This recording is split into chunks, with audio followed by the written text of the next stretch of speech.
Today, hi Andrew. Hola. You guys remember Andrew? On my live videos, Andrew is always my sous chef, and today he's helping me. You helping mommy. What are we going to make today, Andrew? A shepherd's pie. One of our favorite dinners when we want something comforting and homemade, shepherd's pie. It's easy to make, filling, and perfect for a weeknight. Tell us about the story of shepherd's pie and where it's originally, which country? Yeah, it's from medieval Ireland and Britain. It was a way to reuse roasted meats. Andrew is peeling the potatoes. We're using roasted potatoes. You can use red potatoes. You can use the small yellow potatoes. It's up to you.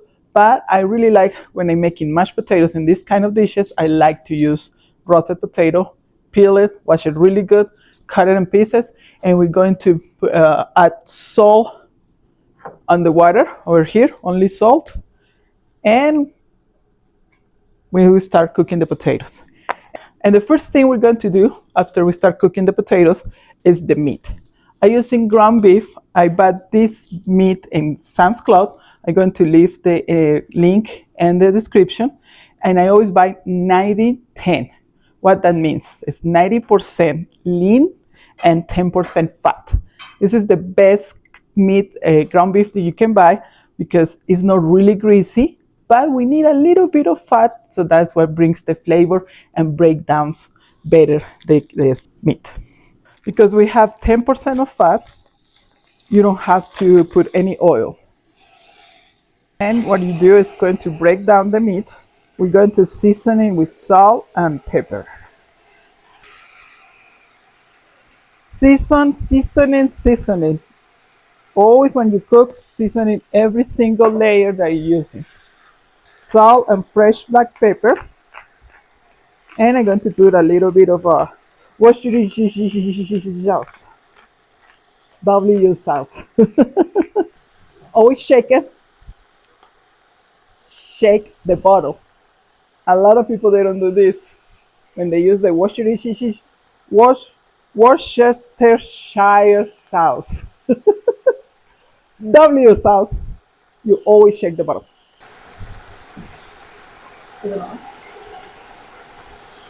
Look at how big. Shake the bottle because all the flavors goes down. So literally when you're going to put the sauce, it's like not a lot of flavor. So you always shake the It's just like weird water sauce. and oil. And you're trying to separate the meat.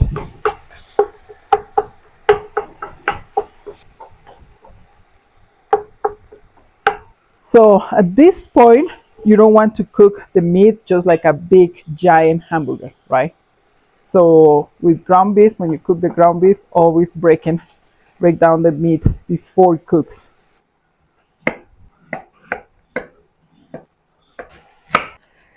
Even I have a video, the tips, how you cut an onion.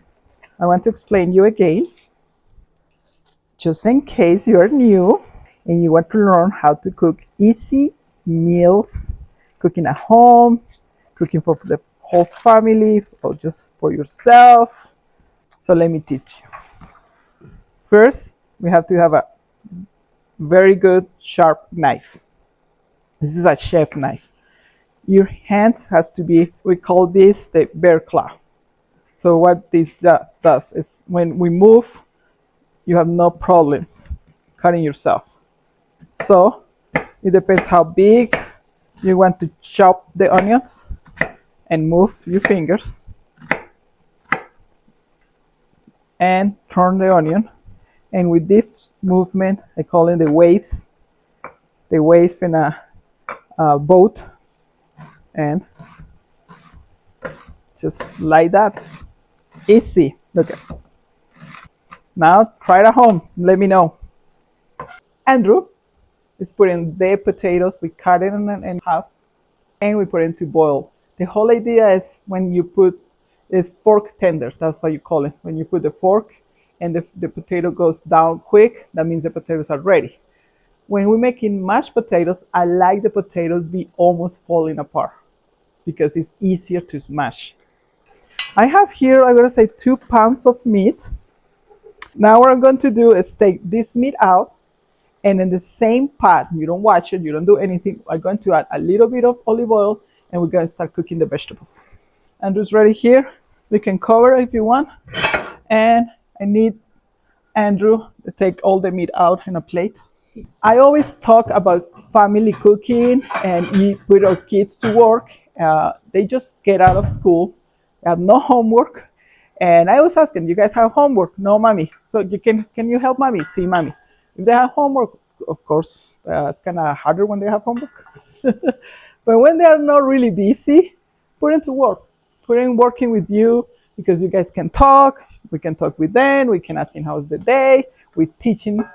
They're learning. Andrew is the one who makes sourdough from scratch. You can see over there we have kefir, that I make kefir too, and we make sourdough. We have the videos for that. I can leave the link in the description, but he is the one who does all these beautiful sourdough breads, chocolate chips. What else are you making the other day? We made pumpkin sourdough. Pumpkin sourdough. Then we have the pumpkins from the garden. This stuff here, this dark stuff, this is called fond. And it's the fond. It's the base of French cuisine and flavor. And I'm fond of it. That's the idea, that you always brown the meat. It's pork, chicken, ground beef.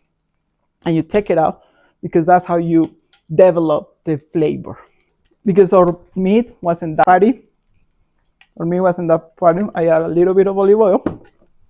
And now we add the onions. You can use white onions, red onions. I don't have white onions, so that's the reason we're using red onions. But that's the beauty of the kitchen. You use what you have. Probably the classic one is white onions, and somebody's going to say, Carolina, but this, yeah, but I want to make shepherd's pie, and I only have red onions. Use the red onions. Somebody's going to say, oh my gosh, doesn't taste like shepherd's pie because you use red onions. I don't think so. And if happened, we are not in a competition here, so we have judges. So, or judges or kids. Okay, now the garlic. I'm going to use garlic. Always use fresh garlic. Please don't buy those pre-peeled, chopped garlic. Peeled garlic is really easy. Just heat it with a knife and cut it, and it's ready. Heat it with a knife. Cut the part over here, and it's ready. Want to start cooking, and you definitely say, I'd rather to buy the pre-peeled, pre-chopped garlic. Do it. Better than not. Better than nothing, right? Yeah. Add the garlic, and now you see all those beautiful flavors there. Salt helps to dehydrate the onion, so it helps to have all the flavor out. And I'm going to add a little bit of broth, chicken broth. You can use beef broth. Oh, shoot. So I'm deglazing the pat. That's how the flavors go. That's how you build flavor. Okay, how beautiful and easy. This is how well trained I have my kids. What is the name of this, Andrew? Celery? No. That's crazy. That's celery. Thank you, man. Yes, you're right. Mirepoix. Mirepoix. What is mirepoix? It's 50% onions, 25% carrots, and 20% celery, and it's the base for European cooking. It's the base for the European cooking. The French starts. Mirepoix is French, and it's the base in soups, stews. Like in this case, we're doing like a stew. We're doing a ground beef stew, and we are in celery, carrots, and when almost we're going to put in the oven, we're going to finish with sweet peas. I'm using frozen sweet peas. Now we're adding the celery. At this point, I have the heat medium because I don't want to burn the onions and the garlic.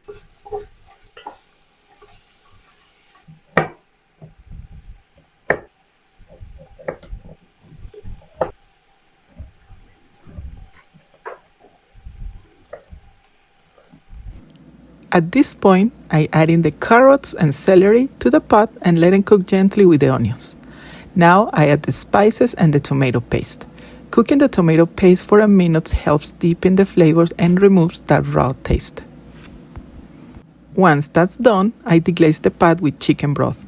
This helps fill all the flavorful bits from the bottom and start forming the sauce.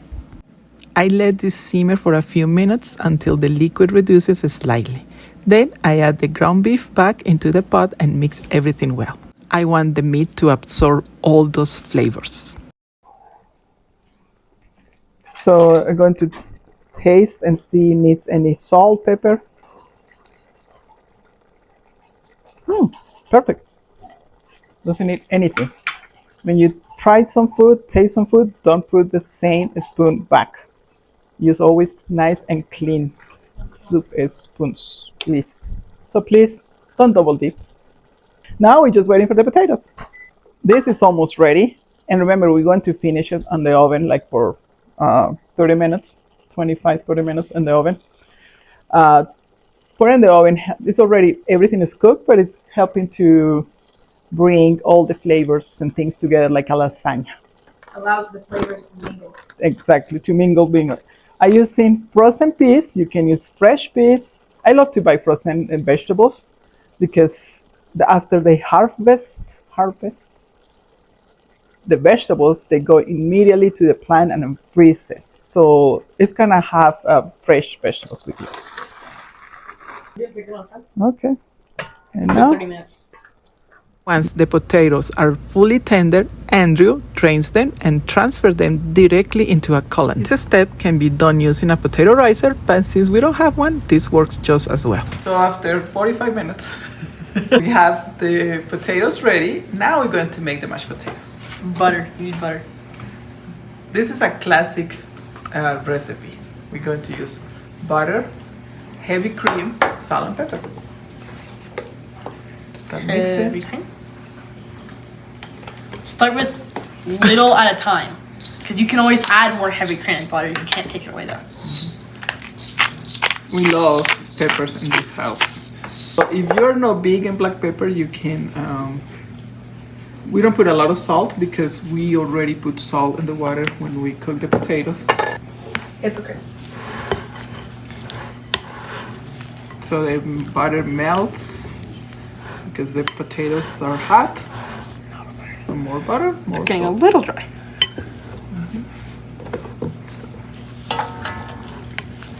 Hot salt. Yes, chef. Okay. So now we have the meat ready. We're going to put the mashed potatoes on top, made a nice layer, put in the oven at 385 degrees like for 20 minutes. 20 to 25 minutes to give it that beautiful golden color. Like in portions.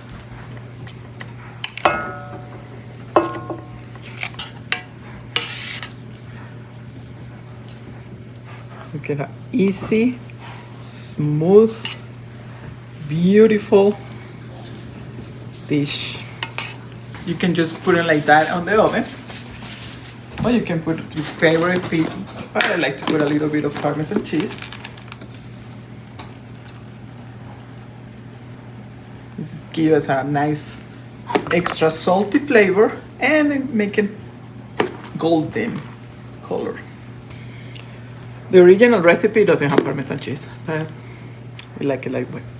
And a little bit of oregano. Don't make me hot, that's your wife. And that's it. Ready in the oven.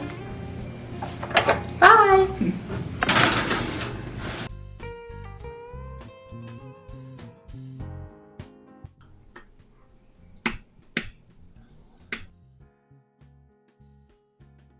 you see that beautiful piece?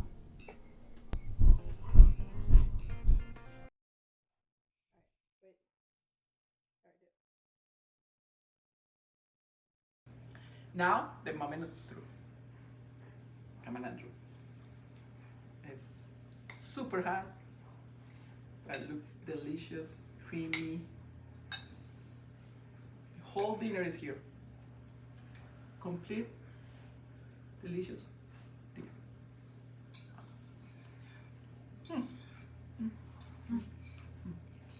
All the flavor, the creaminess for the mashed potatoes, the crunch for the. What do you think, Andrew? I approve. 10 out of 10. You have to try. So you guys like this recipe?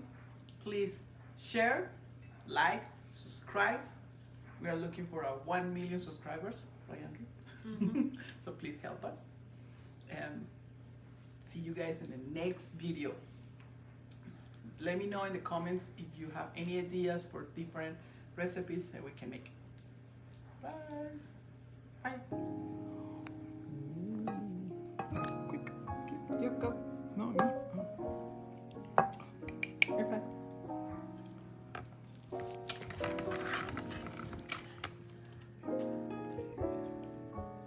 This is good. Smile.